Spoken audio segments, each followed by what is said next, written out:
A gente vai ver um pouco sobre o produto de operadores. É a continuação daquela parte de pulso que a gente estava vendo. Tá? Mas aqui, vou explicar um pouco da matemática que tem por trás, por exemplo, quando a gente quer... Deixa ele não. Quando a gente quer pegar um experimento novo e fazer, né? Igual o caso que o Lucas tinha comentado. Ali é mais simples. Ah, você quer fazer selênio. Para fazer o selênio, o experimento padrão é igual ao hidrogênio. A gente só dá um pulso e lê. Só que o inicial é esse. Aí pode ser que precise de outros. Mas aí depois você que vai investigar e decidir se precisa ou não. Mas como funciona desde o básico, né? A metodologia aqui de produtos operadores ajuda a gente a enxergar um pouco mais como é que é essa manipulação de spins. Por exemplo, como é que eu tenho uma equação que descreve quanto que eu tenho de sinal detectável de acordo com o ângulo. Ah, se o ângulo for de 30 graus, 40 graus, quanto que eu vou detectar do sinal, quanto que eu perco do sinal, que vai estar no plano XY, quanto que não está. Se eu quiser fazer uma dinâmica diferente de pulsos, como que funciona isso? Tá? Quando a gente faz ressonância magnética, mas de imagem, né, a médica, um dos protocolos que é muito utilizado lá são filtros de T2, por exemplo, que aí tem um protocolo básico que a gente chama de CPMG. E aí como é que funciona o filtro de T2? É como se você travasse o spin no plano XY. E assim, dá para gente fazer com vetores para ter uma ideia, mas para descrever mesmo quantitativamente a matemática, aí geralmente a gente usa essa abordagem para ter uma ideia real do que está acontecendo.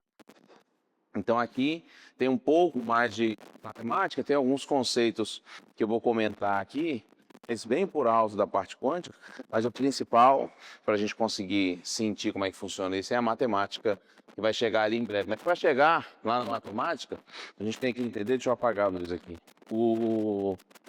essa lógica de pulsos. Aí já começa uma confusão um pouco na literatura, tá?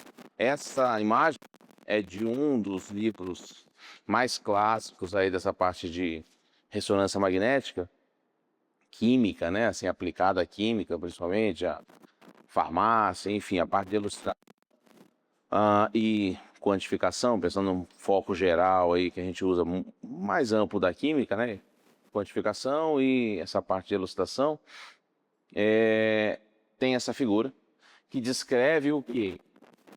Como que na abordagem vetorial, aqui seria a abordagem vetorial, eu estou pensando que é aquele conjunto de respostas, né, dos spins alinhados, vai ter um vetor principal, que a gente chama de M, normalmente, que é o vetor de magnetização, tá? E aí esse vetor de magnetização, originalmente, ele fica localizado onde?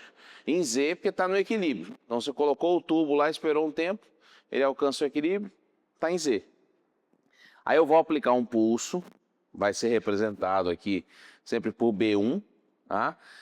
O campo principal, que às vezes aparece com B, se aparecer com um B, vai aparecer como B0, tá? Então o B0 é o campo principal, o B1 é o pulso que eu vou manipular os núcleos aí da minha amostra. Então aqui é como se fosse, ele está representando um sinal da amostra. Então, por exemplo, a água. A T está equivalente, os hidrogênios, eu vou ter um sinal para eles. Se eles estivessem em Z, aí ele está considerando aqui, olha, se você usar a regra da mão direita e aplicar um pulso, aí aqui, deixa eu usar o zoom, aqui nesse canto, estão vendo aqui, ó, se eu aplicar um pulso de 90 graus em X, tá? Esse Xzinho aqui embaixo, ó, o índice, 90 graus em X, o que vai acontecer? Nessa regra da mão direita, da forma como ele está aplicando aqui, ele está pegando esse eixo aqui que é o X, e aí ele coloca aqui, né, a mão direita. Eu estou indicando aqui com o polegar, né, o sentido do eixo, e o torque vai ser essa rotação. Tá? Então assim, eu estou aplicando o pulso em X aqui, então eu espero que ele venha de Z e caia para Y. É a anotação que vocês vão encontrar em muitos autores. Aqui, ó, usando a mesma ideia, só que agora olha onde está a nossa referência do pulso de 90. Está em Y, tá? Então, partindo de Z, tudo isso aqui ele está considerando que está partindo do equilíbrio. Por isso que a seta sempre está nascendo aqui, tá? Partindo de Z, aplico um pulso de 90 graus em Y. O que vai acontecer? O Y está aqui. Aplico um pulso de 90 graus em Y, eu pego o que está em Z e jogo lá para menos X. Tá? E, usando a mesma lógica, aplico o pulso aqui, ó, em menos X. Apliquei um pulso aqui, ele foi de Z para menos Y. E, por fim, pegando todos os eixos aqui que compõem esse quadrante do plano XY, 90 graus em menos Y, ele vem e cai aqui em mais X. O que é essa imagem aqui de baixo? A gente tem aquela primeira, que é a nossa referência. Por que eu estou chamando de referência? Porque o autor escolheu, quando ele faz isso, você olha para cá e olha onde está o vetor de magnetização, isso significa que para ele, a condição de absortivo positivo, que é para cima aqui, o absortivo uma linha única que não está splitada como é o dispersivo, tá? Não está dividido aqui entre porção negativa e positiva, seria, se eu normalizasse aqui, seria todo mundo positivo, e considerasse aqui o meu zero, e eu tenho esse sinal único, tá? Essa condição absortiva positiva.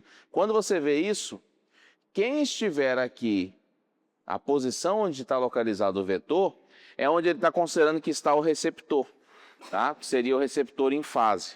Então, assim, ele detectou ali, está nessa fase, eu estou considerando como, normalmente, a abordagem que se usa, absortivo positivo, eu estou considerando o receptor aqui, ó. Então, vamos travar, já que a proposta é essa, eu vou travar o receptor aqui. Aqui, eu mudei o pulso, mas o receptor continua nesse ponto. Então, para o receptor, se eu olhar aqui agora, eu tenho essa defasagem, tá? De 90 graus. A defasagem de 90 graus faz com que ele tenha direção diferente. Aqui não é só o sentido, se é positivo ou negativo, ele vai estar em outro eixo. Ele está no eixo X, então o meu detector está em Y, ele está agora em menos X. Com essa defasagem primeira aqui de 90 graus, o que eu vou considerar? Ele está aqui positivo, só que dispersivo. Ele splitou, que ele dividiu uma porção simétrica aqui nessa condição, né, do desenho, seria uma condição ideal. É o que a gente chama de sinal dispersivo. Para nós é bom? Não. Por que não é bom? Porque quando a gente faz o espectro, a gente quer ver assim. Porque eu olho os picos, olho o desdobramento, tá? No 1D, quando você aplica só um pulso, às vezes vai aparecer assim por um erro de fase. Aí a gente tenta ajustar esse erro de fase, tá? O erro de fase, a gente consegue normalmente minimizá-lo. Mas no universo de experimentos 2D, ND, né, seja 2D, 3D, os multidimensionais, às vezes, quando você adquire, aí você vê com o produto de operador. Você faz produto de operador, quando você vai olhar assim, porque a gente vai fazer uma conta e vai sobrar um termo. A gente analisa esse termo e sabe como tem que ser o espectro. Fala, se você fizer isso, seu espectro vai ser desse jeito, ele vai nascer assim. E às vezes, quando você faz produto de operador do 2D, que é o que normalmente a gente vê na outra disciplina, né, o Fundamentos de Ressonância A2, você para num termo que é esse daqui, misturado com esse. Se você fizer a análise e encontrar termo que é assim e assim, significa que, se você utilizar aquele experimento, você vai ter que lidar com a interpretação utilizando duas naturezas diferentes de sinal. Por quê? Porque ele já vai nascer assim. Você pode até forçar ele a se comportar um pouco diferente usando o modo magnitude. Para forçar todo mundo aqui, você pega a porção real, imaginária, eleva ao quadrado, as duas, soma e tira a raiz. Qualquer número que a gente elevar ao quadrado, somar dois números, elevei o primeiro ao quadrado, o segundo ao quadrado, tirei a raiz, ele vai virar positivo. Tá? Elevei ao quadrado, tirei a raiz, ele vai ficar positivo. Só que, como ele nasceu assim, mesmo com o modo magnitude, você ainda pode perder algumas coisas, porque na evolução dele, você tem interações que, dependendo do caso, quando você processa, vamos dizer que você processou sem magnitude, qual é o problema? Se essa parte negativa estiver próxima de um pico que está todo positivo, isso ajuda a anular isso aqui. Então, ou pode desaparecer o sinal, num caso extremo, ou ele pode reduzir. Ou dar uma distorção tão grande dessa junção que você não consiga distinguir mais se é um sinal, se são dois, porque ele mistura. Tá? Então, essa mistura de sinais entre a natureza, aí a gente chama de forma de linha, né? A linha está com qual forma? Absortiva ou dispersiva? Geralmente a gente prefere isso aqui. Só que nem sempre a abordagem de pulsos de radiofrequência vai permitir o experimento ser puramente absortivo. Tá? Aí a gente tem que tentar fugir dessa condição ali. Se ele fosse puramente dispersivo, não tem tanto problema. Não vai ter muito caso assim, tá? Mas se no extremo ele saísse todo dispersivo, todos eles com a mesma defasagem, se você corrigir a fase em 90 graus, você sai de um e vai para o outro. Então, se for todo mundo assim, você faz uma correção de 90 graus, tem um botão lá, fala, corrige 90 graus. Ele vai mudar todo mundo para absortivo. O problema é ter mistura desse com esse. Aí que você vai ter que escolher, falar, ó, você tem 20 bolinhas lá, que são as correlações, 20 correlações que estão assim, 5 que estão assim. Falou, ó, é menos pior. O problema é o contrário, se a maioria estiver assim, aí já é mais difícil de você conseguir lidar. Tá? Por isso que não nós escolher inovar o osso, né? Porque, por exemplo, com o Thales, desperte-se, era só com pulso para bater o chip lá. Eu tenho que ajustar a fase, aí tem a sequência de pulso que eu vou mostrar, não pode ser o receptor não pode estar em qualquer lugar. Você tem que ajustar o receptor de acordo com onde você vai aplicar o pulso para, geralmente, ter o máximo disso aqui. Ó. Isso, se ele sair todo dispersivo, você consegue corrigir a fase normal. O problema é ele estar misturado, uma parte dispersiva e outra absortiva. Aí quando você aplicar o 90 graus, o dispersivo vai para absortivo, só que o absortivo vai para dispersivo, porque o 90 troca de um para o outro, entendeu? Aí quando tem a mistura é um problema. Se ele estiver todo assim, não, tá bom. A gente faz, você pega no experimento, você pega um espectro assim, todo bonitinho. Aí pode fazer o teste depois, fala, corrija a fase. Aí só clica no botão 90. Depois, se for no equipamento lá, eu mostro para vocês. Você clica no 90. Todo mundo que é assim vira isso. Porque aí é todo mundo comportado. Ele já está no formato absortivo, ele só muda o que a gente chama de forma de linha, né? Isso aqui é a fase, se é positivo ou negativo. Aqui embaixo é o line shape, lá como é que está o formato da linha. Isso daqui é o oposto daquele primeiro. O nosso detector está aqui, ó. Então, o detector, onde caiu a magnetização aqui? Do outro lado, no menos Y. Nesse caso, ele só está no sentido oposto ali. Tá? Então, um está em mais Y, o detector, o outro está em menos Y. O que vai acontecer? Ele pega o sinal com formato absortivo, só que negativo, porque ele está do outro lado. Né? O receptor está aqui e o sinal caiu lá. É o oposto. Da mesma forma que esse último é o oposto do segundo, onde eu tenho aqui, ó, apliquei o pulso, magnetização veio para X, meu detector está aqui. Então ele vai ser essa defasagem de 90 graus, nossa forma dispersiva, tá? Só que o sentido da fase negativo. Então, são as condições básicas e os formatos que a gente espera. Normalmente a gente vai trabalhar mais com quem? Com isso aqui. O nosso objetivo é aquele lá. Se vier para cá, como é que eu corrijo? 180 graus, ó, que olha a defasagem. O receptor está aqui. Se ele está assim, significa que ele caiu 90 mais 90, 180 graus em diferença angular em relação a esse. Aí é só clicar no botão. Tanto que tem esses dois botões já lá. Esse software em geral tem o botão 90 graus e o 180, porque são os mais utilizados. Se você quiser fazer essas transições. Tá? Bom, essa que seria o padrão da que a gente chama de regra da mão direita. Em um dos autores, né? Esse aqui é o livro do Cleridge, tem outros que também usam essa abordagem. Aí, de repente, você vai para outro livro. Esse é o do Malcolm Levitt, o Spin Dynamics. E também é outra referência, só que ele já tem um trato geralmente mais aprofundado físico-químico, a descrição de algumas equações, termos, matrizes. Se eu aplicar aquela regra aqui agora, que seria a regra da mão direita, tem algum problema na mão aqui. Porque, ó, eu vou aplicar um pulso de 90 graus em Y. Pelaquela regra aqui, ó, eu viria para cá, tá em Z. Aqui, ele deveria cair lá em menos X, ó, lá atrás. Aí se a gente vier para cá, se eu voltar, ó, ele estava em Z, apliquei um pulso em Y. Aí em Z, apliquei um pulso em Y. É esse, né? Volta. Isso, ó, pulso em Y a partir do Z.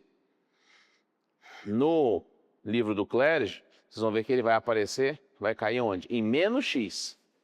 Já no Malcolm Lewis, no Spin Dynamics, ele cai onde? Em X. Do mesmo modo aqui, ó, que é uma visão tridimensional, tá? Ela é mais completa em termos de perspectiva de figura, né? Porque a gente consegue representar aqui os eixos com mais detalhes por causa desses traços aqui, pensando no tridimensional, né? Então aqui, ó, saiu de Z, ó, pulso em menos X. Vamos voltar aqui, ó. Pulso em menos X, aqui. Apliquei um pulso em menos X, saiu de Z, foi para onde? Foi para menos Y. Vou olhar aqui agora. Apliquei um pulso em menos X, tá aqui o B1. De Z, ao invés de cair em menos Y, ele caiu em mais Y. Então perceba que foi tudo invertido em relação à regra anterior. Vai falar assim, ah, qual que eu vou usar? Sim, isso foi uma coisa que eu pesquisei muito tempo, quando eu vi a primeira vez, aí eu olhava um autor, aí tinha um grupo que usava uma forma, tinha um grupo que usava outra, falando, mas, bom, minha mão direita é a mesma. Então, o que está acontecendo? Não mudou minha mão. Aí, no livro do Clérige mesmo, lá em um dado momento eu vi que tinha no texto, um 3 pequenininho, e tinha essa nota de rodapé aqui. Aí, nessa nota de rodapé, ele comenta que, se for assim, ao pé da letra, o sentido da rotação, ela é positiva, né, em relação ao B1. Então, o que a gente deveria fazer? Ele até comenta aqui, né? Ele fala assim, olha, o pulso deveria aparecer em menos Y, né, a magnetização. Você deveria ir em direção a menos Y, não a mais Y. Então, ele fala aqui que deveria ser o oposto. Mas aí ele fala que para fins didáticos, ele vai sempre mostrar nesse sentido que ele adotou aqui. Por quê? O que ele faz com a regra da mão direita no Clérige? O padrão, quando a gente estuda em física, a parte de eletromagnetismo, que é muito comum, você vai usar a regra da mão direita para ver onde é que está a corrente. Geralmente a gente coloca o polegar no sentido crescente do eixo. E o que a gente está fazendo aqui, para usar o método que ele aplica, o que a gente está fazendo? Se eu voltar aqui no... Aqui, ó. Lembra? Falou, ó, aplicou um pulso em X. Ó o B1 aqui, ó. Só que o B1 cresce para cá, ó. O zero é aqui. Ó a seta apontando para onde cresce o B1. Ele vai embora. Aí a gente estava aplicando assim, ó. Coloca aqui o polegar, gira. Não é no sentido crescente, é no decrescente. Tá? Ele adotou isso, outros autores também adotam. Mas, no geral, a gente vai trabalhar sempre com essa anotação aqui. Porque é o, digamos, o mais padronizado, é o que vai seguir a mão direita de todo mundo aí, porque pensando que eu vou sempre seguir, assim como em outras aplicações de regra, o que é mais comum aí, a gente seguir o sentido crescente do eixo. Então, onde é que nasce o B1? Nasce aqui, ó. Então, aí não tem erro. Eu vou sempre apontar aqui o polegar para onde a seta está apontando. Então, se ela está apontando para cá, ó, eu vou fazer isso. B1 vai girar. Ele vai cair onde, ó? No mais X. Tá? Aqui, ó. Mesma coisa, já que está o B1. Falou, ó, já vou vir aqui direto. B1 está apontando para lá, ó. Então, ele vai sair de Z e vai cair lá em mais Y. Tá? Então, o sentido que a gente vai adotar é o mais padronizado. Eu sempre gosto de comentar sobre aquele caso anterior, porque tem outros autores que usam isso também, porque senão confunde, é exatamente o oposto. Aí você faz a conta e fala, não, eu errei só 180 graus, porque em vez de cair em Y, caiu em menos Y. E aí até entender a lógica, tem que achar aquela nota de rodapé, que não tem lógica, é a fins didáticos dele, que é a forma como foi adotado. Tá?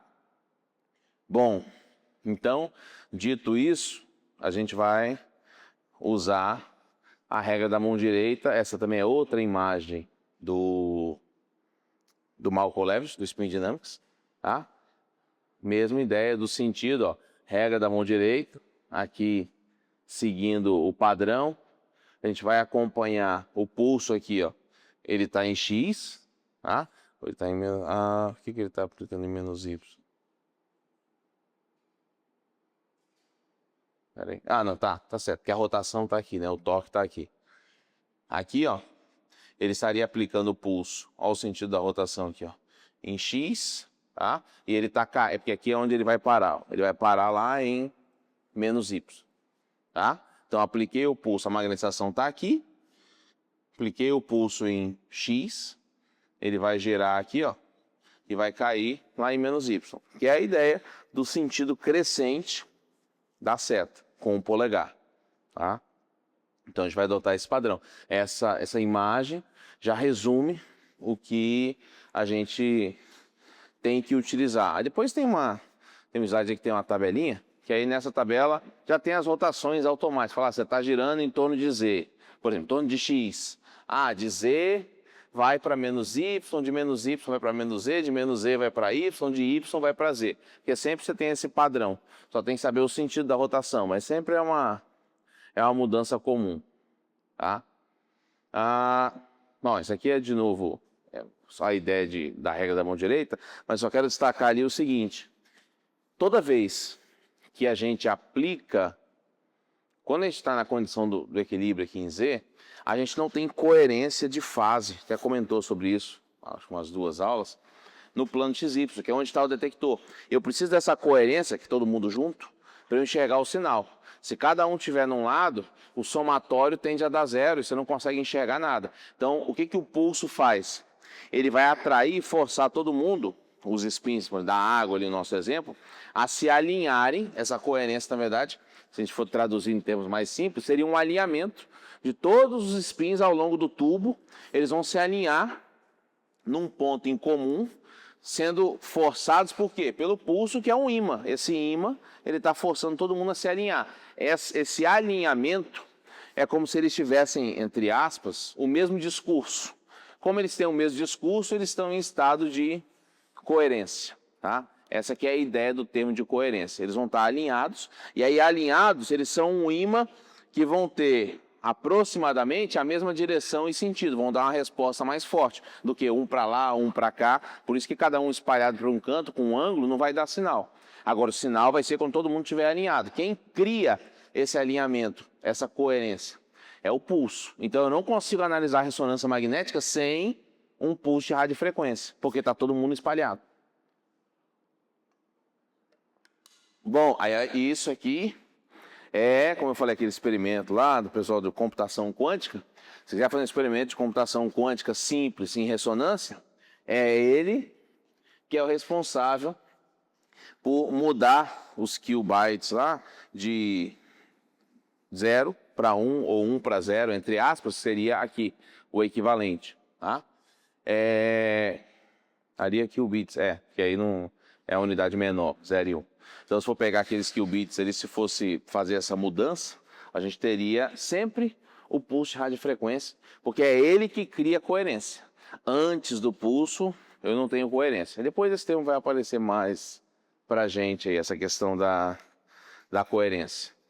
Bom, aqui só um pouco, uma revisão geral aí, provavelmente vocês já viram, melhores ou muitas vezes piores momentos da graduação de mecânica quântica. Aí depende do nível do trauma, né? Normalmente tem algum nível associado aí. Mas aqui é o geral. O que a gente tem de conceito básico mesmo de mecânica quântica? Função de onda, tá? O que seria a ideia de função de onda? É uma função que contém uma descrição completa do sistema. No nosso caso, a gente está interessado em algumas propriedades, mas em tese, na teoria, eu a partir da função de onda consigo o quê? Deduzir, ou seja, eu consigo extrair qualquer informação, né, de propriedade que eu tenho como objetivo. Mas como é que eu faço essa extração lá na mecânica quântica de uma propriedade? Aí eu preciso lançar mão de o que a gente chama de um operador.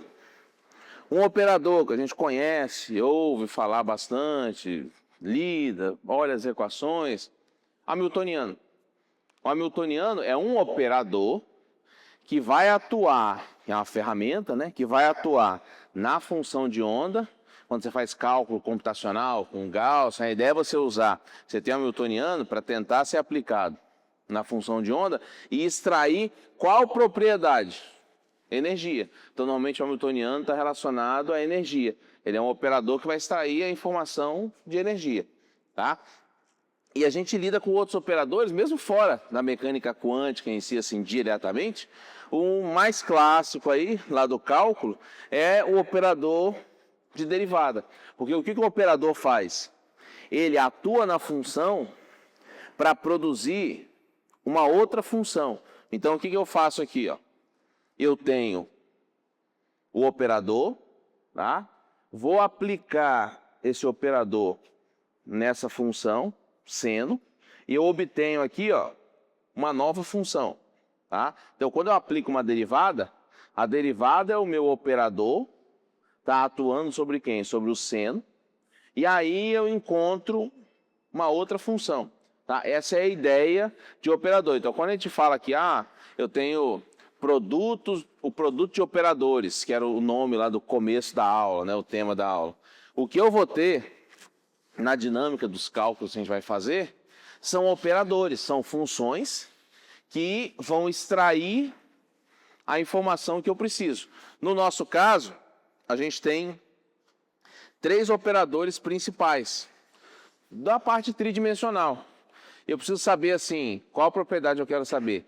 Quanto que eu tenho de magnetização, de população, a ocupação, em Z, em X e em Y. Porque o que eu tiver em Z, eu não consigo enxergar. Se 100% da magnetização tiver em Z, eu não enxergo nada. Não adianta fazer análise. A análise, eu preciso que na hora que eu for adquirir, eu tenha alguma porção em X ou em Y. E ou Y, para eu detectar. Aí o meu detector vai pegar e vai uma porção lá que a gente viu, estava em mais Y. Eu vou detectar. Então, os operadores que a gente vai ver aqui, eles são basicamente 3. É o operador que extrai a informação da função de onda do núcleo Z, o X e o Y. Por isso que a abordagem é um pouco mais intuitiva, porque a mais completa abordagem para descrever esse comportamento é a matricial. Só que aí você olha direto para a matriz, aí depende de quantos spins você está olhando. Ela pode ser 2x2, 3x3, 4x4, 5x5, e aí o cálculo vai ficando muito complexo. Aqui já é mais fácil, porque quando eu olhar um termo final, se eu não enxergar, por exemplo, x no termo final, ele pode ser o mais complexo que for. Falou, acabou aqui. Você pede para, ou você faz, ou você analisa. Tem alguns operadores que o GPT, até esses LLMs conseguem fazer uma ideia geral. Ele vai te dar um termo no final. Se você olhar aquele termo, você fez, conseguiu, pegou no livro. Se não tiver X lá, mesmo que você não entenda o resto ainda, se não tiver X, já é mais intuitivo uma coisa. Na hora que você vai ligar o detector, não tem informação em X com aquele experimento. Então, se você colocar o detector em X, você sabe que não tem nada em X. O seu sinal naturalmente já vai vir como? Dispersivo, se tiver alguma coisa. Porque o seu operador não termina em X. Então, se você fizer aquele experimento, não dá para você colocar o detector em X. Porque se colocar em X, não tem nada lá. Ele já vai nascer dispersivo. Tá? Então, esse operador que a gente vai lidar aqui, ele é um pouco mais intuitivo, porque a gente vai olhar para ele e falar assim, isso aqui está descrevendo a condição no eixo X, esse no Y, esse no Z. É a ideia, aqui a gente consegue, falando o conceito básico, a gente vai aplicar um pouco mais refinado, tá, para a ressonância. Então, assim, o operador, como eu falei, ele vai representar o quê? O que a gente observa, tá? Essa condição que a gente chama de observável. O hamiltoniano, energia, e aqui na ressonância a gente vai utilizar operadores para descrever os 3 eixos. Então, assim, se eu quero uma dada informação, eu preciso aplicar o operador apropriado que me passe aquela informação. Tá? E aí, no nosso caso, uma condição comum, quando você pega na mecânica quântica também, é o que chama de autofunção do operador. O operador é algo, uma ferramenta que você vai aplicar numa função e ele vai gerar uma nova função. Então a gente derivou o seno, ele levou ao quê? Ao cosseno. Se eu aplicar o mesmo operador, olha quem está aqui, ó, derivado. Ele é um operador. O que é uma autofunção? É esse conceito. Eu vou aplicar o seno, só que a derivada, quando eu aplico a derivada numa exponencial, eu não obtenho uma nova função, eu obtenho a mesma função, que é a exponencial, só que multiplicada por uma constante. Então, o que essa condição me levou é só a obtenção dessa constante, mas eu não mudei a função sobre a qual o operador estava atuando. Então, o que a gente chama de autofunção seria isso. É uma função que ela vai permanecer inalterada depois de você aplicar um operador. Então, eu percebo que o operador não mudei. O operador continua sendo aquele conceito. Olha, ele vai ser aplicado uma função, gerar uma nova função. Só que dependendo de quem é a função, ou seja, pensando em função de onda, né? Dependendo da porção que eu estou aplicando, se eu aplicar o operador, obtiver a mesma função, só multiplicado por uma constante, essa função recebe o que a gente chama de um nome especial. Tá? Ela é uma autofunção do operador. E aí, da mesma forma que a gente tem autofunção do operador, a gente também tem o que a gente chama de autovalor. Eu toquei aqui no passador, deixa eu colocar ele no bolso. O que é o autovalor, né, do operador? É justamente essa constante que multiplica a função depois da aplicação do operador. Então, assim, isso aqui é minha autofunção e esse é o meu autovalor. Tá? Então, a gente tem outros exemplos de autovalores que a gente até já lida aí mais comumente na física, né, com H-barra, constantes, onde eu tenho, aplicando aí na função de onda, eu consigo obter esses valores que a gente considera como autovalores, desde que eles venham dessa condição. É uma função que continua inalterada, só aparece uma constante aqui. Eu cheguei a comentar já do Hamiltoniano, tá? Ele é o operador que vai fazer o quê? Ele vai representar a quantidade de energia. Então eu tenho um operador, ele atua em um spin, e aí o que está aparecendo aqui? Ó? O Hamiltoniano, para um spin aqui, quando a gente vê em ressonância, eu tenho, por exemplo, na condição do equilíbrio, aquilo que eu comentei com vocês. Ó, o operador em Z, que ele vai ser representado aqui como um IZ, o IZ é o quê? O I é só um termo que foi escolhido, mas vai aparecer em alguns momentos S também. Tá? Essa letra maior aqui, ela não é o determinante, não. O principal para indicar é isso aqui. Ó. Ela só aparece assim como I e S, porque normalmente a abordagem é cada letra dessa aqui representa um tipo de núcleo. Então, quando a gente analisa hidrogênio, geralmente aparece um I. Quando a gente analisa hidrogênio misturado com carbono, aí o hidrogênio fica representado pelo I e o carbono pelo S, para eu conseguir olhar e falar, mas espera aí, quem é o hidrogênio e quem é o carbono? Então, normalmente usa-se letras diferentes. Tá? Eu vou fazer hidrogênio, carbono e flúor. O hidrogênio vai ter uma letra, o carbono aparece com outra, o flúor aparece com outra. Tá? Mas a questão toda é que isso aqui vai indicar para mim de qual componente eu estou tratando. Então, eu percebo, eu tenho um operador, esse operador aqui tem essas constantes nessa representação, que são justamente o quê? O B0, que é o campo principal, e a constante magnetogírica. Tá? Como que a gente vai resumir e utilizar isso de uma maneira que não é muito complexa? Vai aparecer uma equação mais complicada ali, mas é de onde se deriva a condição mais simples aqui, que é a seguinte. Primeiro, eu estou considerando isso que está em negrito, que é importante destacar. O sistema que a gente está analisando aqui é desacoplado, por enquanto. Depois a gente vai acoplar. O que quer dizer desacoplado? Pensar numa molécula tipo água. Os hidrogênios são equivalentes, então eu não tenho um hidrogênio que está enxergando outro hidrogênio que é diferente quimicamente. Falo, não, eles são equivalentes, então eu só tenho um hidrogênio.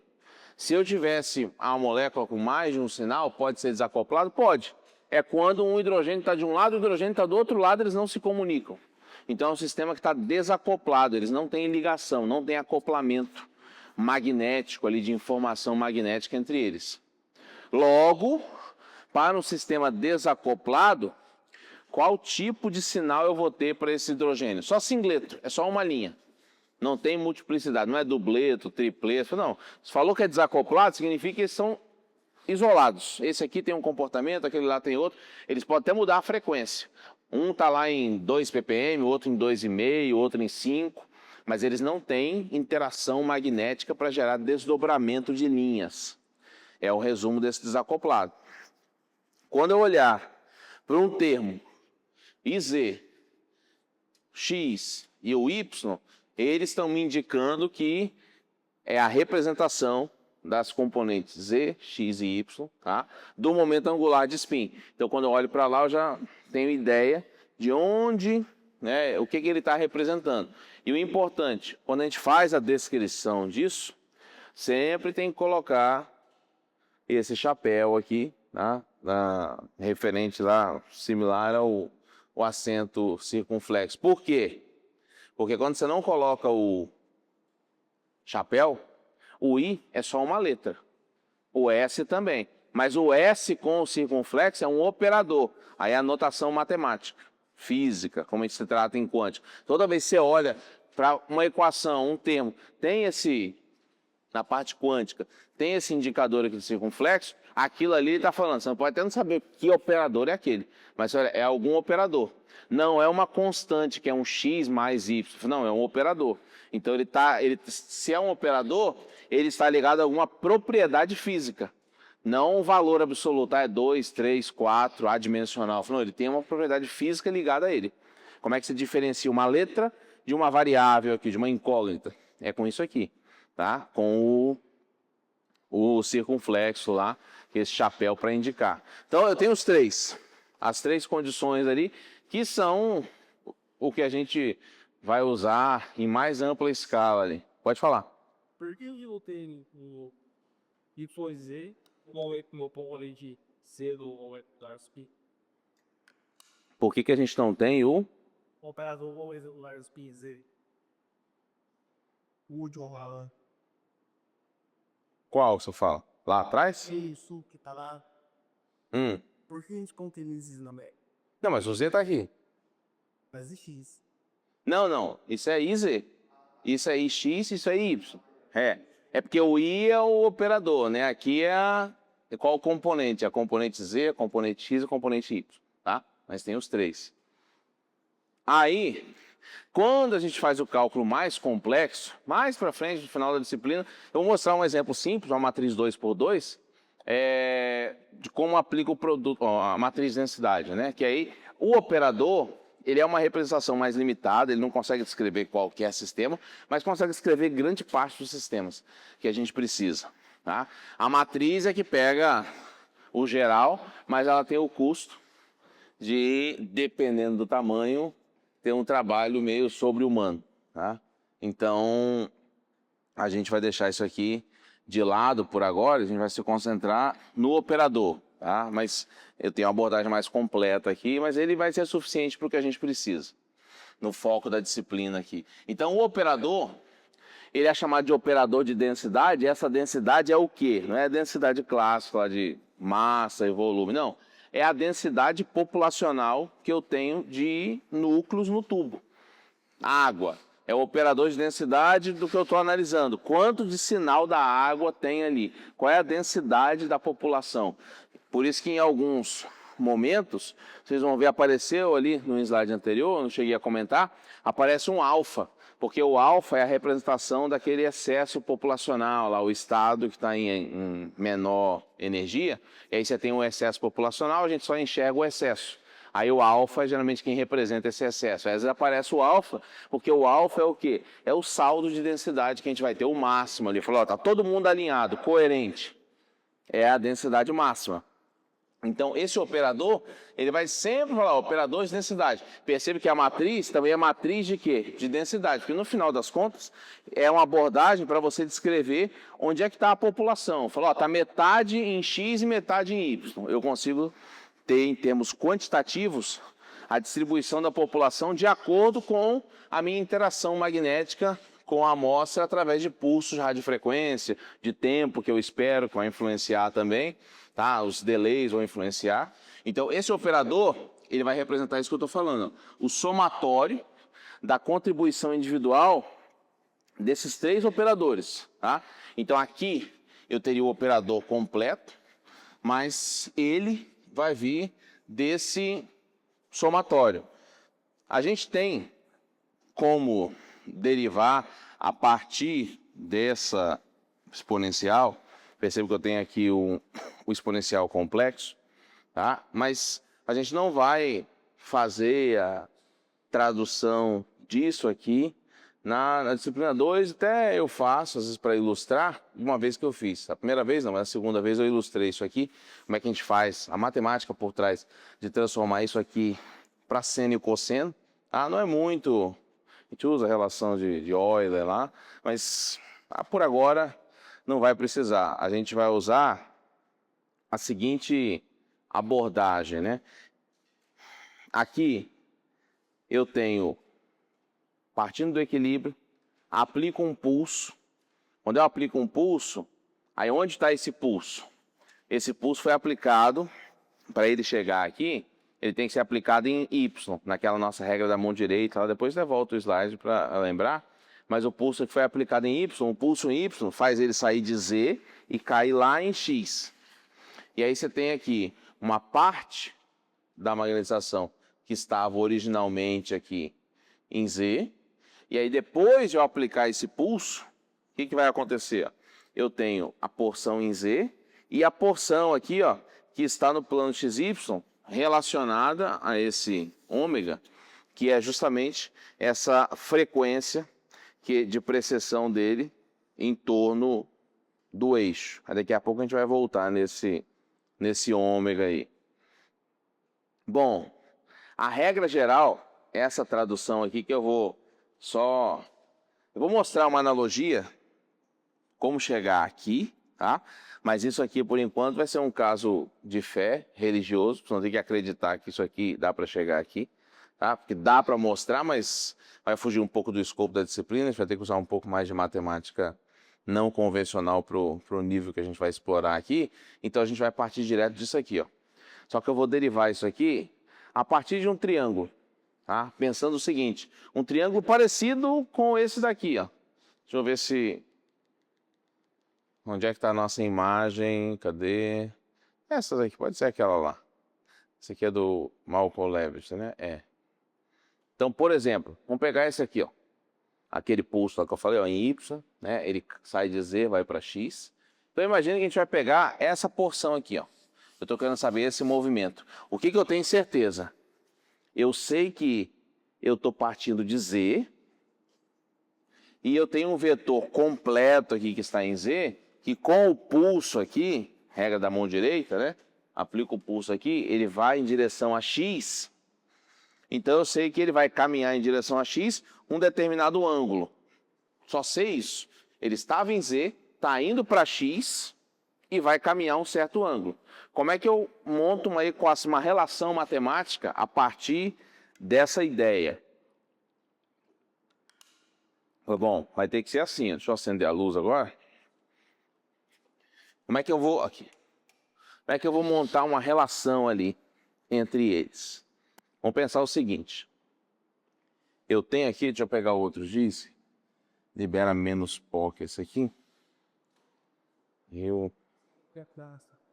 Oi? Pode girar por enquanto. Cadê? Esse aqui é o velhinho, né? É. Esse é outro. O meu tá aqui. Solta um pouco menos de pó. Vamos ver em cores. Por enquanto, essas duas aqui já são suficientes. Acho que esse contraste aqui fica razoável. Esse aqui dá pra ver bem, né? Tá. Então, vou deixar esse por enquanto. E aí, deixar um laranjinha aqui na mão. Pronto. Ó, aí é o seguinte. Se a gente pensar naquela imagem lá, eu vou traduzir aquela imagem para cá nos seguintes termos. Ó. Eu tenho aqui a orientação dele em Z, tá? Esse aqui é o mais Z, é isso daqui. Sentido positivo aqui do Z. E eu vou vir para cá e aqui eu tenho o mais X. Tá? Eu estou representando o quê? Só essa porção aqui de onde ele está para onde ele vai.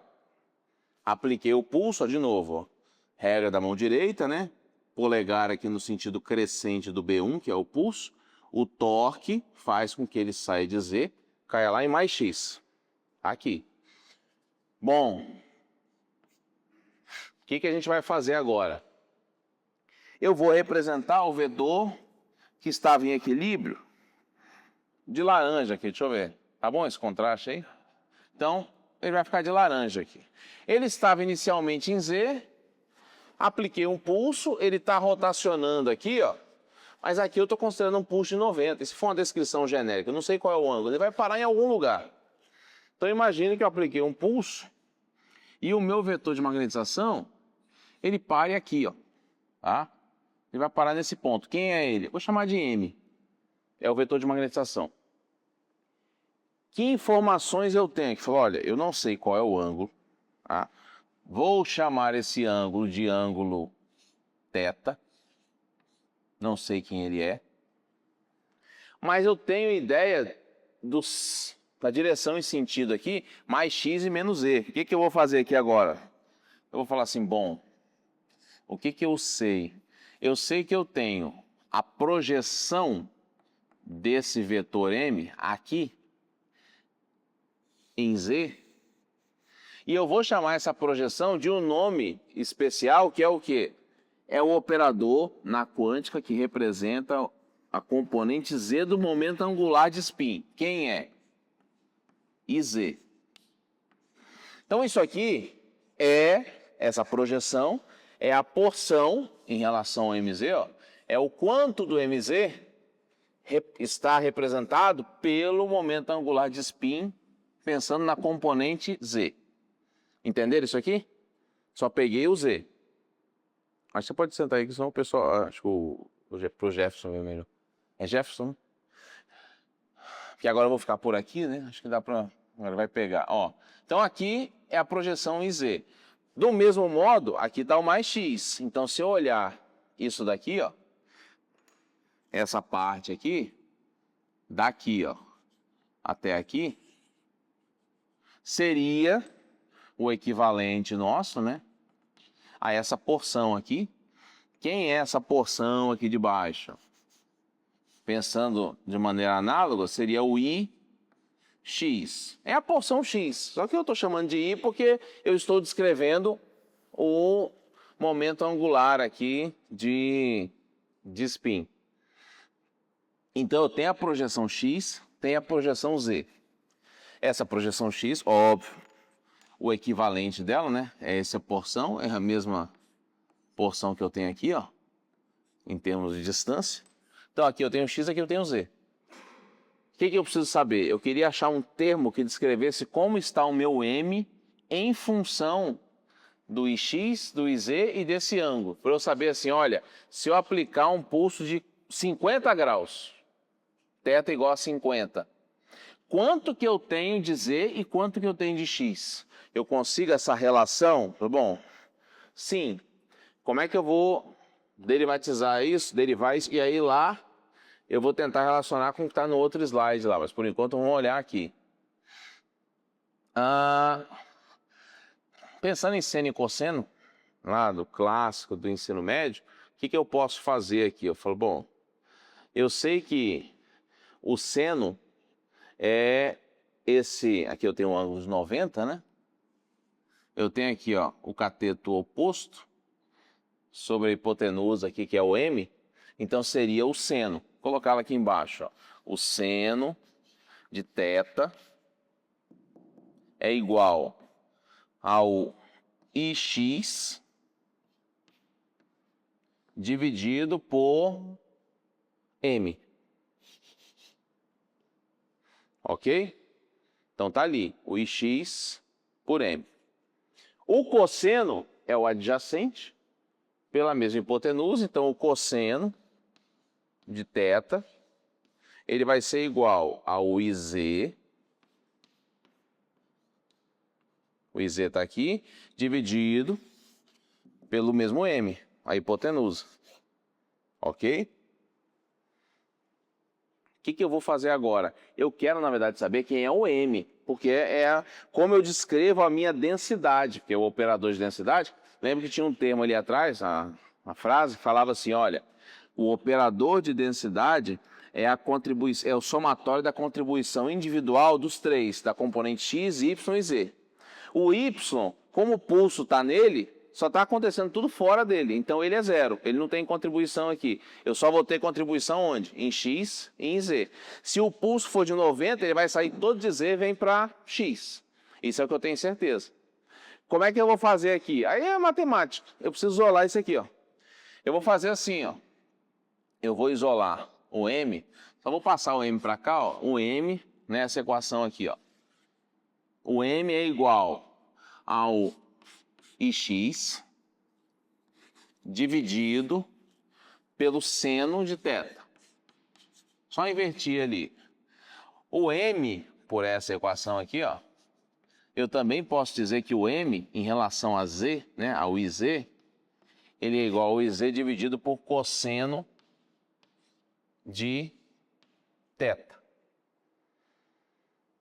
É matemática aqui, o gosto do freguês, eu vou deixar tudo que é seno aqui em cima, e cosseno, para não ter esse denominador aqui dividido por cosseno.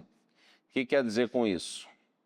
Eu vou pegar e multiplicar os dois lados por quem que eu posso multiplicar para tirar esse cosseno daqui?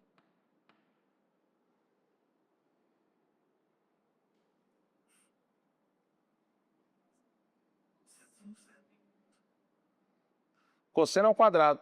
E aqui seno ao quadrado. Porque se eu transformar isso aqui assim, ó, olha para cá, seno de θ ao quadrado, né? Seno ao quadrado de θ é igual a ix, que multiplica seno ao quadrado de θ. É ix? É, isso. Dividido por seno de θ. Aí aqui embaixo, mesma coisa, só que agora vai ser cosseno ao quadrado, multipliquei os dois lados, né? Então não estou alterando nada. Vai ficar m cosseno ao quadrado de θ é igual a iz vezes cosseno ao quadrado de θ dividido por quem está aqui embaixo, ó, cosseno de θ. Para que eu estou fazendo isso? Que agora eu posso cortar aqui, ó. Aí eu vou obter o quê? Se eu somar esse povo ali, ó, eu vou ter o seguinte: m seno ao quadrado e seno, né? Eu vou cortar aqui também. Vai sobrar só um seno aqui em cima. E aqui em cima vai sobrar só o quê? Cosseno. Então, se eu somar as equações agora, eu vou somar esse lado, ó, vai ficar m seno ao quadrado mais m cosseno ao quadrado. Então vai ficar assim, ó. Vou somar as duas. M seno ao quadrado de θ mais m cosseno ao quadrado de θ é igual a esse termo, que é seno de θ e x mais cosseno de θ e z. Ok? Eu só somei, ó. Isso mais isso, tá aqui, esse lado da igualdade. Aqui cortei, né? Sobrou só ix, seno, e iz, cosseno. Bom, o que eu posso fazer aqui matematicamente? Se eu colocar o m em evidência, vai ficar m. Desculpa, o Pedro está falando, é isso aqui, ó. Eu coloco o seno em evidência, vai ficar assim: m, que multiplica seno ao quadrado de θ, mais cosseno ao quadrado de θ. Isso aqui, pela identidade, seno ao quadrado mais cosseno ao quadrado é 1. Tá? Isso aqui é igual a quem? Aqui eu vou repetir, né? Mantenha lá. Só vou inverter a ordem, vou colocar esse primeiro. Daqui a pouco vocês vão entender por quê. Cosseno de θ, iz, mais seno de θ e x. Ó, quando esse aqui virou 1, aí salvou nossa vida. Por quê? Só vai sobrar isso aqui, ó. M, que é o operador de densidade completo, que tem o x, y, z, sendo o y0 aqui a contribuição dele. O m é igual a quem? Só isso aqui, ó. Cosseno de θ e z mais seno de θ e x. Ó, quando a gente olha para cá, nesse termo que a gente chegou, vamos tentar entender fisicamente o que ele significa. Ele significa o que a gente já fez várias vezes no equipamento.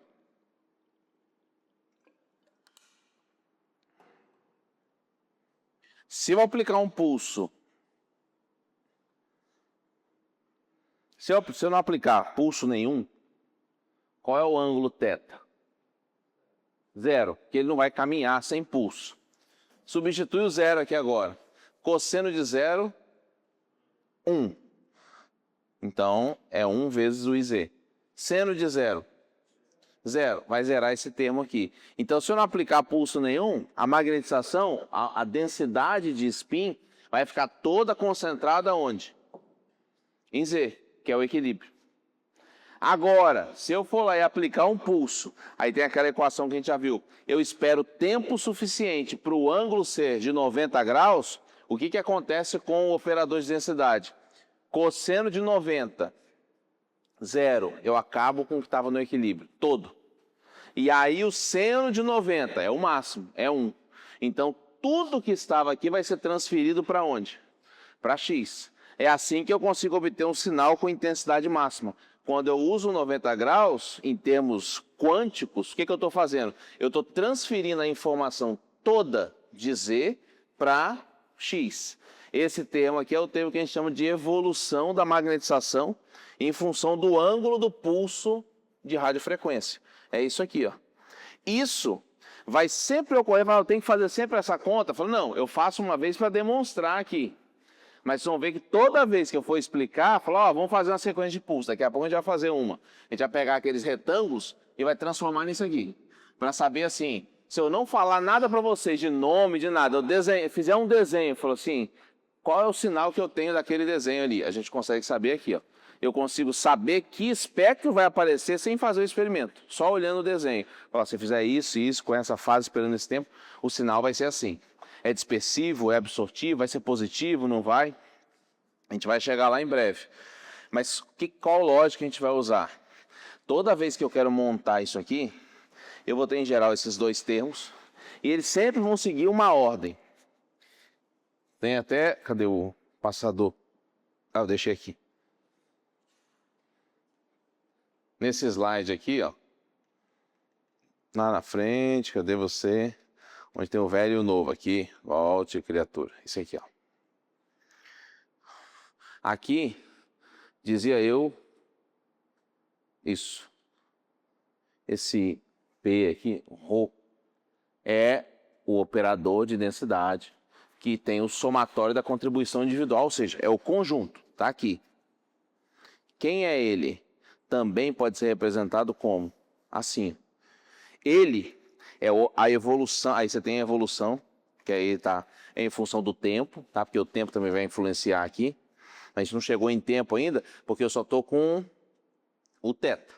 Mas eu poderia transformar o θ em quê? Ele vai aparecer ali em ômega-t, que é a frequência angular vezes o tempo. Frequência angular vezes o tempo vai dar um ângulo. Tá? Então é o equivalente. Só vai mudar isso aqui. Mas qual é a lógica? Eu sempre vou usar o cosseno do operador antigo, ou seja, onde está o spin? Quando eu estou começando o experimento, ele sempre estará em Z, no equilíbrio. Tá? Então é sempre o cosseno de onde ele está partindo, fala, o cosseno onde é que ele está, o antigo, e o seno de para onde ele está caminhando. Não tem exceção, sempre é assim. É porque é essa lógica aí. Se eu desenhasse lá o Z indo para menos Y, a gente ia fazer a conta, cosseno, seno, ia chegar num termo que ia ser o equivalente a, falou, olha, ele saiu de Z, foi para menos Y, seria o cosseno de Z menos o seno, ou mais seno de menos e Y, tá? Só que aí o menos normalmente vem para cá. Mas é o menos e Y. Sempre é assim, sem exceção. Então, toda vez que a gente faz a análise, fala, vou aplicar um pulso. Onde que ele está? Está em X, então vai ser cosseno de θx, o Ix. Seno de θ, aí tem que ver para onde ele vai. Ele vai para Z, ele vai para Y. Então, a única coisa que vai mudar é isso, assim, ele parece meio complexo, assim, aqui é a dedução, tá? Mas para boa parte dos experimentos que a gente vai ver aqui, principalmente na disciplina 1, ele é bem simples, é essa matemática comum, o máximo que vai aparecer são essas condições de melhores ou piores momentos no ensino médio, que são as identidades trigonométricas. Para você sair, às vezes vai aparecer ali seno A, cosseno B, aí você começa a só relembrar isso, mas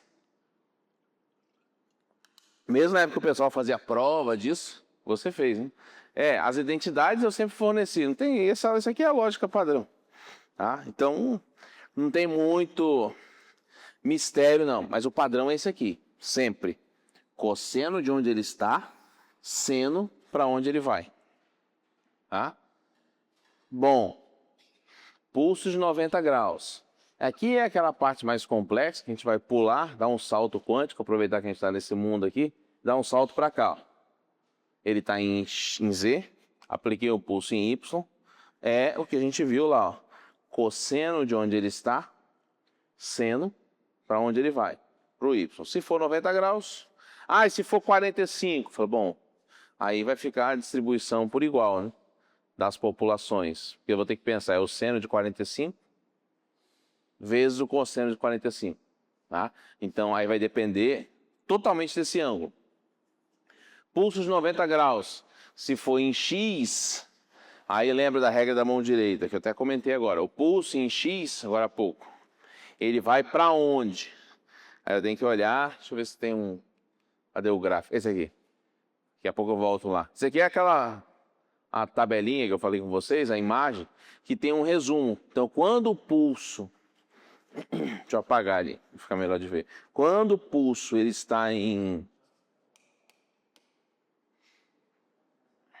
como é que a gente faz a leitura disso? Isso aqui é uma cola aqui para ajudar mais rápido, porque assim, com o tempo, como eu faço isso, já fiz muito, tem tempo que eu não dou aula disso aí, tem uns 6 anos. Assim, mas é automático, eu olho e falo, precisa para isso, Y menos Y, mas até acostumar demora um tempo. E a parte mais rápida é você olhar para cá e falar, peraí, eu estou querendo saber, naquela questão lá, o seguinte, eu vou aplicar um pulso em X. Se você aplicar um pulso em X, qual é o sentido da rotação? Ele vai girar em torno do X, que é em torno de onde você está aplicando o pulso. Tá? Ele vai partir do equilíbrio. Se ele parte do equilíbrio, ele está em Z. Então, o do meio aqui é onde você está aplicando o pulso, que é onde vai ser a rotação, que é como se fosse um eixo central que ele está girando em torno desse eixo, tá? A representação lúdica seria essa, aqui é o eixo, é um cilindro aqui no meio, está girando aqui em torno. Então aquele pulso é em X, eu vou olhar para qual figura? Para 2, que o pulso é em X. Ele vai partir do equilíbrio. O equilíbrio ele está onde? Em Z. Ele está bem aqui. Ele está nesse ponto aqui, ó. Ele está em Z. Se ele está em Z, quando eu aplicar um pulso em Z, ele vai começar a caminhar em direção a menos Y. Olhando para cá, então o Z vai para menos Y. Eu já sei que aquela equação ela tem que ser cosseno de onde ele está e o seno de para onde ele está indo. Como aqui é menos Y, vocês vão ver que na equação vai aparecer assim, menos seno de Y. Mas poderia escrever também mais seno de menos y. É só o menos está mudando de lugar, mas aquele menos que vai aparecer aqui, ó, ele vem do menos y, tá? Esse aqui, ó. Poderia colocá-lo aqui. Não tem problema. Se eu aplico o pulso e ele é de 90 graus, é a mesma lógica. Eu transfiro toda a magnetização da componente Z, ela vai passar para y, tá? E aí eu tenho o sinal bem aqui. Essa é a lógica desses operadores aqui, a condição geral. Daqui a pouco a gente vai fazer um exercício aí só para fixar isso aí. Mas de vez em quando eu vou trazer algumas sequências e aí para a gente tentar estudar e tentar extrair informação, o que que ela faz. Essa é a mais clássica, ó. Vou só comentar da linguagem de programação aqui, de maneira bem simples, tá? Essa é o mais tranquilo, mais comum. Se alguém já programou em C, é a base disso aqui. A Bruker modificou um pouco o C, mas no geral os comandos, você tem só alguns comandos diferentes, mas tem até chamada de biblioteca igual em C. Ponto e vírgula, quando eu tenho texto, ponto e vírgula, qualquer linguagem de programação vai ter uma tipificação aqui, um indicador para comentário. Porque quando você programa, né, apesar de algumas pessoas que eu conheço lutar contra essa maré, estão aqui presentes, não posso nem falar muito. Você tem a mania, às vezes, de tentar programar sem comentar, mas o problema é que se você não comentar, o código funciona do mesmo jeito. Nenhuma linguagem de programação não lê isso aqui. Isso aqui é só para o humano olhar e falar assim, o que que esse negócio está fazendo? Ah, sim, isso aqui é uma sequência para fazer um experimento 1D. Isso aqui é só um nome, tá? Então, para a programação você pode escrever qualquer coisa, qualquer besteira, que não vai influenciar em nada. Desde que a linha comece com um ponto e vírgula. Ah, você vai em outra linguagem. Ah, é hashtag. Ah, ok. Ah, em outra linguagem, 2 barras. Você coloca 2 barras, ele é um comentário. Então, cada linguagem tem um tipo de indicador de comentário. Mas essas duas linhas, tudo que aqui embaixo, ó, para que serve isso aqui? Só para entender, falar, ó, porque aqui ele já está dando uma dica, né? O que é esse bendito, esse código aqui, P1? Aí ele está explicando, ó, P1 é um pulso de 90 graus de alta potência. Então, ele já está indicando o que é isso aqui. Ah, o que é o D1? É um tempo de relaxação, que é um tempo que você está esperando para a molécula voltar para o equilíbrio entre uma leitura e outra. Tá? Então, com esses comentários, ele já economizou meu trabalho de explicar o que é o D1 e o P1. Só com ele eu já consigo traduzir. Tá? Então vamos lá. Começa a pegar fogo mesmo aqui. Ó. O que é o ZE? O ZE é um código, é uma função, tá? Um método interno criado pela Bruker, que é a empresa, essa aqui é a linguagem da Bruker, para o ZE, para nós em português, é como se fosse, ele vai zerar tudo. Ele vai limpar a memória, porque tem os experimentos anteriores, e às vezes fica coisa no cache lá, fica armazenado. Então o que ele faz? Ele fala, olha, eu vou começar um experimento novo. Limpa tudo que está aí e deixa preparado para eu começar a adquirir essa nova amostra. Então todos os experimentos vão ver que vai começar com isso aqui. Primeira linha, limpa tudo. Tá? Tem algumas outras funções desse método aqui, né? Outras operações que ele vai realizar, mas no geral é isso. Ele vai preparar, zerar tudo. Segundo passo, o D1. Por que aparecem esses números aqui? É porque, normalmente, a não ser que seja uma amostra padrão, mas não é o dia a dia, né, no laboratório, rotineiramente, você não faz análise com um scan só, com uma leitura só. Ele tem que ficar repetindo a leitura. E como você tem que repetir, na programação eu preciso de uma label, que é um indicador para saber assim, olha, repete. Mas eu vou repetir de onde? Porque se ele começar, se ele fala assim, se você não fala nada, fala repete, ele vem desde o começo, ele nunca vai adquirir 2 scans, porque ele sempre vai zerar. Porque esse aqui limpa tudo da memória. Então assim, limpa, começa. Ah, vou fazer de novo. Aí ele vem para cá, não pode. Então, ele tem esse número só para indicar, falou, essa aqui é a primeira linha, tá? Esse, inclusive, você só vai ler uma vez. A segunda, começa aqui, o segundo bloco. Espera, o que é o D1? É um tempo de relaxação. Quanto tempo você vai esperar para relaxar? Ah, você está analisando óleos, azeite, para ver se está adulterado. Óleo tende a relaxar mais lentamente. Então, eu vou ter que esperar 10 segundos entre uma análise e outra, 20 segundos. Dá para você calcular isso, quanto você precisa esperar. Onde você vai colocar esse tempo? Aqui. Tá? Mais tempo. Qual é o padrão? 1 segundo. Depois que você esperou, ele relaxou. Vem para cá. O que ele vai fazer aqui? Não tem muito mistério. Esse experimento, o que ele faz? Ele pulsa e lê. Acabou. Então, esperei esse tempo. Vou aplicar o pulso de 90 graus. Esse pulso de 90 graus, a gente vai ver daqui a pouco onde ele é aplicado. Ele não está ali, é o outro. Mas ele é um pulso de 90 graus. Em qual canal? Se ele não falar nada, é o primeiro canal. Nesse caso aqui é o comum para a gente usar para hidrogênio. Tá? E perceba que ele representou como o quê? Como o I. Poderia ser outra letra? Poderia.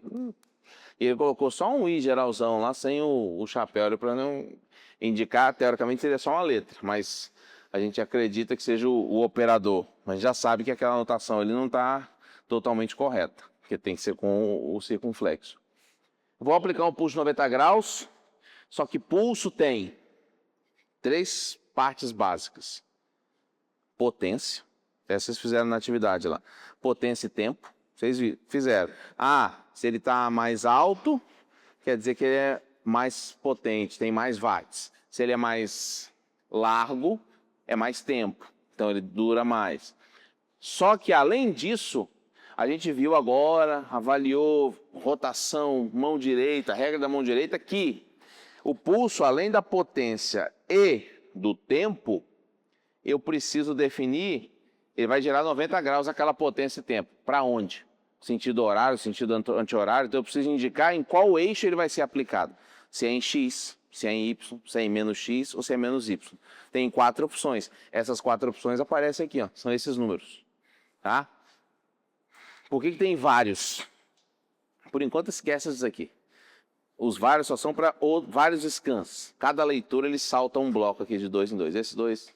Tá? Mas como a gente está fazendo uma leitura só, falou, ó, limpa a memória, espera relaxar todo mundo, tá ok? Aplica um pulso 90 graus, o pH é phase em inglês, é fase. Na fase 1, quem é a fase 1? 0. 0, ele sempre começa essa bendita dessa fase em X, tá?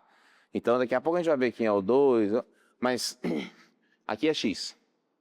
Então, ele vai aplicar um pulso de 90 graus em X. Aplicou o pulso, esse go é o comando para ele. O que ele vai fazer aqui? Ele vai abrir o receptor, captar o sinal, fechar e vai para a linha 2 se o usuário pedir para fazer mais de uma leitura. Se não, o que ele faz?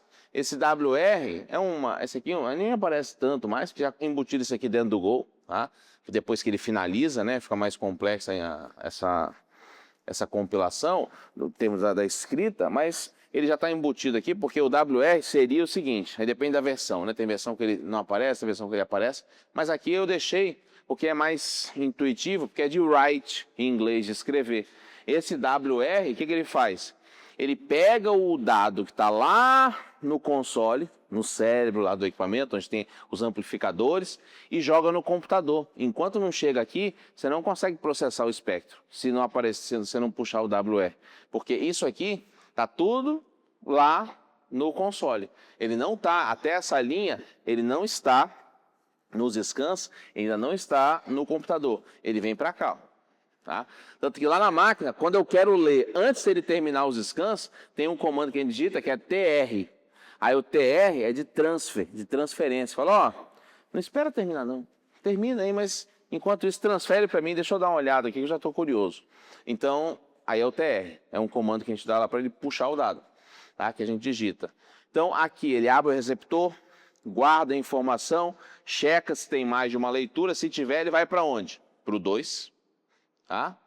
E grava e termina. Eu não falei do pH31. Toda vez que você abre o receptor, lembra que eu falei naquele desenho lá? Falei, olha, cadê o passador? Tá aqui.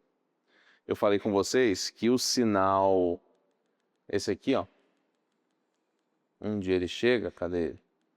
Quando eu falei logo no começo, esse daqui, antes desse, aqui. Eu falei com vocês que esse sinal aqui, ele é característico de quê? Ele é absortivo porque o receptor está onde? Está em Y, tá?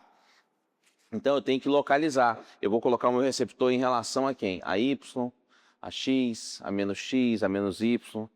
Mas perceba o seguinte, eu estou aqui em sentido figurado, eu falei com vocês, vou instalar o receptor aqui, aqui, ali. Não dá para cada experimento, sei lá, desparafusar fisicamente um dispositivo e falar assim, não, agora eu quero adquirir em Y. Por quê? Porque no mesmo experimento você muda. Então não dá tempo. Se tirar aqui em 10 microsegundos, pronto, já mudei fisicamente de lugar. Não dá tempo. Você vai ter interferência eletrônica, porque você vai mudar a dinâmica de encaixe de equipamento, impedância do sistema. Então, isso daqui, a matemática facilita a vida, porque eu posso deixar ele sempre no mesmo lugar. Aqui. Mas se eu quiser saber como é o sinal aqui, é só multiplicar por 90 graus a fase. Porque lembra? Ele sai de absortivo e vai para dispersivo. Eu quero colocar o receptor como se fosse simular o comportamento dele aqui. Tudo bem. Você multiplica por 90 mais 90, que seria 180. Então eu não preciso fisicamente de ficar mudando o receptor de lugar. Ele é instalado em um eixo, tá? Normalmente X. Por que normalmente X? Aí é uma coisa mais lógica, que é isso aqui, ó. Se vocês pegarem praticamente qualquer sequência da Bruker, eu não me recordo agora de alguma que não seja assim, então todas que eu já vi, eu garanto que foi um número razoável, o pH 31 sempre está aqui, ó. Ele começa sempre do zero, que é justamente quem? O X. Então, o zero, o que ele faz? Não precisa fazer nada, defasar nada, fica do jeito que você está, só adquire o sinal. Porque você já está instalado fisicamente pela empresa no X. Se eu precisar 90 graus, que é agora para o Y. Opa, então agora defasa 90 graus. Preciso 180, 270, aí você tem o caminho. Mas em geral a gente está em um scan. O que ele faz? Pulsa os 90 graus na primeira fase, que é X, e ele vai aqui adquirir também X. Tá? E aí, ele vai ter uma defasagem, eu faço a correção de fase, pronto, resolvi. Então, aqui é a leitura da sequência e basicamente o que a gente faz é traduzir isso aqui para cá, tá? Mas é assim que eu leio esse código dessa linguagem de programação de sequência de pulso. Às vezes, não é incomum, tá? O pessoal na literatura, os pensadores desenvolvem uma sequência para fazer um experimento específico, e aí ele só publica isso aqui, ó, só o desenho. Ele não publica o código. E aí falou, não, aí quem quiser usar o desenho está aí. Dá trabalho, lembro que eu já fiz isso uma vez no doutorado, esse era grande. Aí tinha gradiente, tinham 2 canais mais o gradiente. Não, tinha um canal mais o gradiente, eram 2 linhas. Mas a gente consegue converter esse gráfico no texto. Tá? Então, tendo o gráfico, dá para converter no texto. Vai ter uma dificuldade maior ou menor, vai depender do... Se você tivesse carbono aqui, seria uma outra linha, tá? Seria um S aqui embaixo. Então, cada linha é um canal físico que você pluga, igual aqueles cabos antigos de antena de TV. Ainda tem hoje, né? Aquela antena... Quando você vai colocar sinal de TV aberta, que é a coaxial, que é aquele pontinho assim no meio e você enrosca, é o mesmo tipo de cabo, só que aqui é ultra blindado, né? Porque qualquer interferência, às vezes até a televisão, se tiver uma antena vizinha lá, pode ser captado o sinal ali, como já aconteceu em outra universidade. Bom, aqui eu falei, acho que eu tinha... Não, aqui tá ok. Eu falei disso, falei do pulso, porque eu tinha... Na seguinte voltei, pode falar. Na instalação da sonda, que você vê só 4 posições. Na hora que ele instala a sonda, tem que informar qual para tá, o receptor lá no nosso WV, você vai direto na nossa frente. O X está para cá. E você tem a sonda nessa que só fazer pós-par. Eu tenho que informar ele onde tá presa. Não, porque aquele X é do CryoStim. Não é o da sonda. Porque o da sonda você já coloca na própria... dentro da sonda, né? Como ela sai, o bloco sai lá. Tá? Aí já... Que aí ele sabe, ó, a bobina tá em X, o pulso vai vir por aqui e o receptor tá aqui. Aquele X tem de fora, de fato, é uma posição fixa, mas é para orientar o CryoStim. Quando você faz a correção em X, em Y, XY e companhia. Bom, agora é o seguinte, ó. Eu queria que vocês testassem aí, dessem uma brincada, e aí daqui a pouco eu faço esse daqui com vocês. Isso é um pulso de 90 graus, tá? Então pode usar 90, aqui tá só o π sobre 2. Mas é esse mesmo análise de operador, só que ao invés de sair de Z, vocês vão partir daqui, ó, de Y, tá? E aí começando de Y, eu vou aplicar um pulso em X. E aí onde é que ele vai parar, tá? Eu vou escrever ali, depois eu vou voltar no slide que tenha o sentido da rotação, que aí facilita vocês conseguirem pensar ali mais ou menos no que vai ser feito. E aí, depois a gente vai fazer aí eu mostro para vocês, dou uma pausa, e a gente faz que é exatamente o que tem em ressonância médica. É um bloco do que se usa para gerar imagem médica lá, é o que a gente vai fazer no slide seguinte. É um bloco básico de grande parte das imagens e de experimentos que a gente usa também para fazer as aquisições de espectroscopia clássica, aí, digamos assim, na química, que a gente usa mais. Então vai sair de IY, rotação. O Thiago voltou. Acho que tinha alguém tentando abrir aí. Aí é um pulso de 90 graus, π sobre 2, em menos y. π sobre 2 em menos y, né? Isso. Aí x, desculpa, porque o y já está aqui. Isso. Menos x. Então esse aqui essa é a rotação. E a gente tem que descobrir onde é que isso vai parar. Bom, vamos lá. Esse aqui é simples. Sim, a ideia dele, já, aplicando aquele conceito já final, é quase que uma linha aqui, depois a gente finaliza. Porque qual é a ideia aqui? É só o sentido da rotação que às vezes confunde.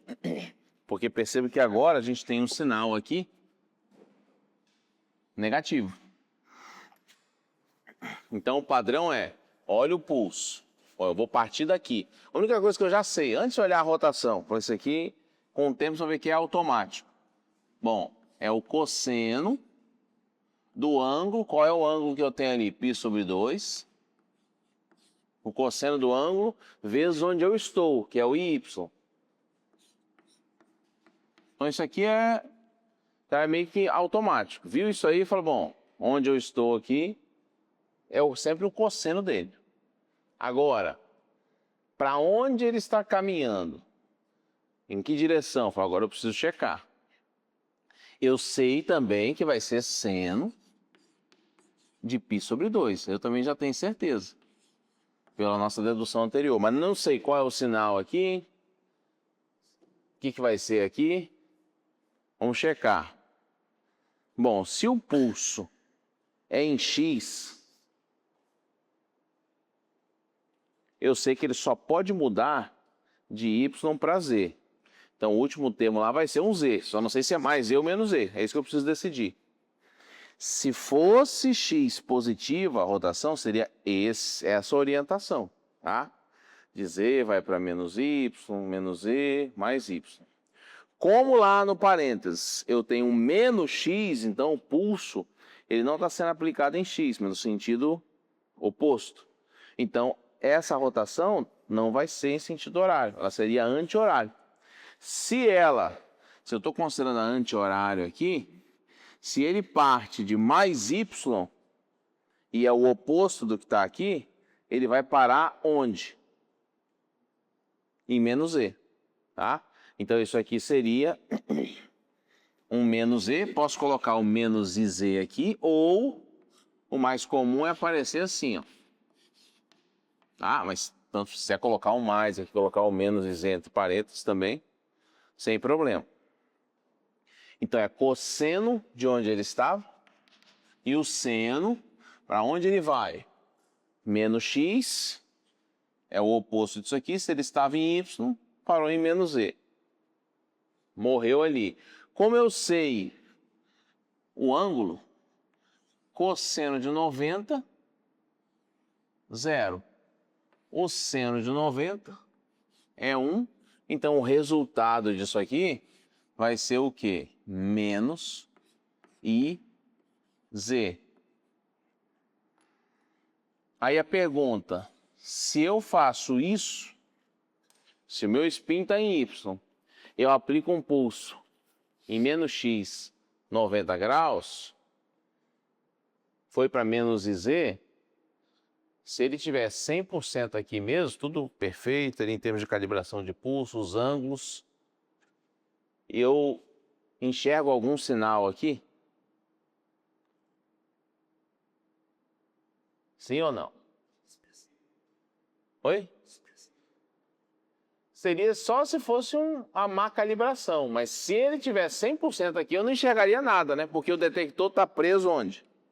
Em qual plano? Que o detector é transversal. Aí geralmente você observa um pouquinho de dispersivo, ele não zera completo, né? Você fica um residual por causa da dinâmica que não vai ser 90 graus perfeito ali, você vai ter sempre uma diferença, então sobra um pouquinho. Não é incomum você observar esse dispersivo, assim, mas o dispersivo, assim, você tem um sinal, seria gigante. Você olha uma coisa assim, é quase um sinal de fé, falou, vocês estão vendo o dispersivo aí? Seria o zero, tá? Mas ele vai sumir. É inclusive o que acontece, mas lá ele vai para mais iz, não para menos, quando a gente faz a calibração do estimativa de T1. Que a gente faz lá, multiplica, portanto, vê o D7, vai aumentando o tempo, ele vai parar em Z. Você espera que ele zere, né? Mas ele fica esse dispersivo bem pequenininho, tá? Mas o que eu esperaria numa condição ideal? Não ter sinal nenhum, porque o meu detector está aqui, ó, em XY, tá? Esse seria o padrão. Bom, entenderam isso aí? Tudo bem? Aí, tem um outro caso aqui. Aí esse outro caso, eu vou dar uma pausa e aí, depois do intervalo, há uns 20 minutos de intervalo, a gente volta. Mas ele seria o seguinte, ele tem uma diferença. Ó, sai do Z, pulsa em X. O ângulo não é um ângulo que a gente vai cortar, é alfa. Então eu vou ter que deixar o termo lá. Isso aqui vai gerar um cosseno, a única coisa que eu já sei, cosseno de alfa e Z. Seno de alfa, alguma coisa x. Desculpa, y, né? Mais ou menos, porque como a rotação é em x, de Z vai para y, porque só tem os 3 eixos. Se aqui estou rotacionando em torno dele, se ele sai de x, vai para mais y ou menos y. Depois que eu tiver esse resultado, o que eu tenho que fazer? Quando ele está no plano XY, ele começa a rotacionar, se eu não fizer nada, se você ficar parado em Z, ele vai continuar em Z. Só que se você colocar no plano XY, quando você desliga o pulso, tem um pulso, entre muitas aspas, enorme, gigante, que é quem? O campo principal, que é o B0. E o B0 está onde? Em Z. Então, quando eu coloco a amostra, tá aqui, ó. Tá aqui, o passador. Se eu pegar uma imagem tridimensional aqui, aí fica mais fácil vocês visualizarem isso que eu estou falando. Quando eu pego, cadê? Qualquer uma delas, chega aí, aqui. Apliquei um pulso desse aí, deixa eu apagar a luz aqui. Apliquei um pulso.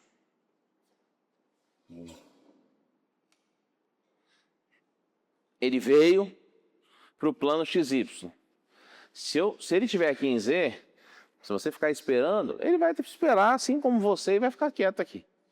Agora, se você aplicar um pulso, jogá-lo aqui no plano XY, seja em mais X, menos X, mais Y, menos Y, e desligou o B1, ele não vai ficar parado. Porque quando você desliga o B1 da condição de ressonância, tem alguém que está atuando numa condição ortogonal a esse plano, que é quem? O campo magnético principal que está aqui, ó. É um ímã gigante que vai fazer ele rotacionar de X para Y, Y para menos Y para menos X. Então, ele vai fazer isso aqui, ó. Aí o sentido horário, o sentido anti-horário. Quem define isso? Aí depende da interação magnética entre o núcleo e o campo principal, tá? Mas o sentido para nós, vamos adotar um padrão aqui e pronto, não é o que vai ser mortal. O que é mais mortal aqui? É pensar que toda vez que você vai para o plano XY, qualquer espécie que está em X ou em Y, né, E ou em Y, se você colocou ali e esperou um tempo, ela vai caminhar. Justamente o que? É a precessão dela em torno do campo magnético principal. Tá? E aí eu preciso saber, o meu detector está em Y, aí que é o nó. Você tem um detector em Y, por exemplo, um X aqui, vamos colocar o padrão, o detector está aqui. Se eu fosse considerar o que a gente usou lá, que é o pH 31 em 0. Se você aplicar esse pulso em Y aqui, o sinal cai todo aqui em cima, é um sonho de consumo. Você vai detectar, nem vai precisar corrigir fase, uma condição perfeita, que não vai existir. Vai ficar todo mundo para cima. Máximo você vai fazer se tivesse com a água, se não tiver muita intensidade, só o sinal dela com a 1 bem calibrado. Aí pode ser que você chegue próximo desse sonho. Mas qual é o problema? Se você esperar isso vai ter que esperar, qualquer tempo que você espera entre ele cair aqui e você começar a adquirir, você tem a eletrônica por trás disso, mesmo seja a escala micro, mas ainda tem um tempinho, ele começa a se mover. Se ele começar a se mover, ele vai ter uma componente, a principal, majoritária, que vai estar em X, mas vai ter uma parte dele que vai estar caminhando para onde? Ou para menos Y ou para mais Y. Se o seu detector está aqui, a maior parte do seu sinal vai ser, em termos de forma de linha, absortivo. Mas vai ter uma parte que está querendo ficar dispersivo, que é o que está indo para o Y ou para o menos Y. Tá? E o que vai acontecer quando a gente tem muitos spins, uma amostra real, né? Vários sinais ao longo do espectro. Muito dificilmente, todo mundo vai cair alinhado em coerência bem aqui em cima do X. Às vezes um cai aqui, às vezes um cai um pouco para cá, às vezes um pouco para cá. Você tem uma defasagem natural em função da eletrônica, na dinâmica do pulso ali. E aí essa defasagem, a gente vai até ver, pegar um experimento que a gente fez na máquina, hoje a gente talvez não vá para a máquina, mas se você zerar, se você digitar lá o comando para corrigir fase, ele corrige e nem te mostra. Mas se você zerar todas as fases, as correções, num espectro normal, adquirido, você vai ver que eles não vão estar todo para cima, eles têm uma defasagem.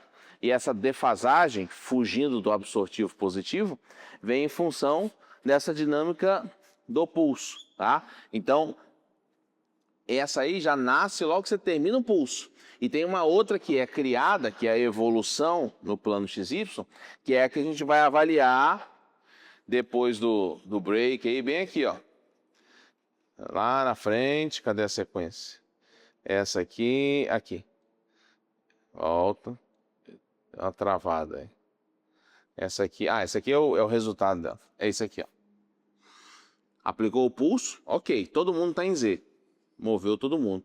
Só que quando eu aplicar um pulso em Z, eu vou ter uma parte que está em Z e a outra parte vai estar onde? Em Y. O Z em relação ao Z não faz nada. O termo continua igual. Porque não vai girar, não vai rotacionar porque ele já está em Z. Mas o Y vai rotacionar em função do Z.